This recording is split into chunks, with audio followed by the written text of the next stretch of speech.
हम सब मन को वश में करने के लिए क्या कर सकते हैं? अगर आप इस कहानी के पीछे के तर्क को समझ लें तो आपका दिमाग काबू में हो सकता है। जब मैंने पहली बार यह कहानी पढ़ी तो मुझे इसका तर्क समझ में नहीं आया, लेकिन इसकी भावना प्रेरणादायक है। कहानी शुरू करने से पहले आपसे अनुरोध है कि वीडियो को लाइक और चैनल को सब्सक्राइब जरूर करें। आपका एक सब्सक्राइब हमें और अच्छी वीडियो बनाने के लिए प्रेरित करेगा। तो चलिए शुरू करते हैं। एक बार महात्मा बुद्ध किसी नगर से गुजर रहे थे। बुद्ध की नजर एक कपड़ा व्यापारी पर पड़ी जो उदास और निराश दिख रहा था। बुद्ध उसके पास गए और पूछा, हे भक्त, तुम इतने दुखी क्यों हो? यदि आप मुझे अपनी चिंता के बारे में बताएं तो मैं आपकी मदद कर सकता हूं। कपड़ा व्यापारी ने बुद्ध को प्रणाम किया और उन्हें अंदर आमंत्रित किया। व्यापारी ने कहा कि जब से मेरी पत्नी की मृत्यु हुई है तब से मेरे छोटे बेटे की देखभाल के लिए घर पर कोई नहीं है, इसीलिए मैं हमेशा उसे अपनी दुकान पर लाता हूं। लेकिन वह मेरी दुकान पर आने वाले हर ग्राहक की पगड़ी उतार देता है और कभी-कभी उनका बैग उठाकर बाहर फेंक देता है। मैंने डाटा को बहुत समझाने की कोशिश की, लेकिन वह नहीं समझा। उसकी हरकतों से मेरे सभी ग्राहक अपमानित महसूस करते हैं और वापस चले जाते हैं। बुद्ध ने कहा, मैं तुम्हारी मदद कर सकता हूं, लेकिन तुम मुझसे वादा करो कि तुम मेरे किसी भी काम में हस्तक्षेप नहीं करोगे, न ही कोई सवाल पूछोगे। व्यापारी बुद्ध से एक वादा करता है।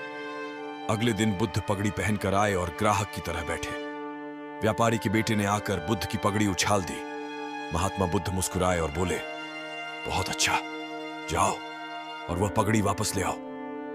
वह बच्चा दौड़कर पगड़ी ले आया और बुद्ध को दे दी। अगले दिन बुद्ध एक कुल्हाड़ी और लाठी लेकर आए लड़के ने फिर पगड़ी उछाली। बुद्ध ने लड़के को एक कुल्हाड़ी और लकड़ी दी और कहा, जाओ इस लकड़ी को काटो। व्यापारी को थोड़ा डर था कि कहीं उसके बेटे को चोट न लग जाए, लेकिन उन्हें अपना वादा याद था।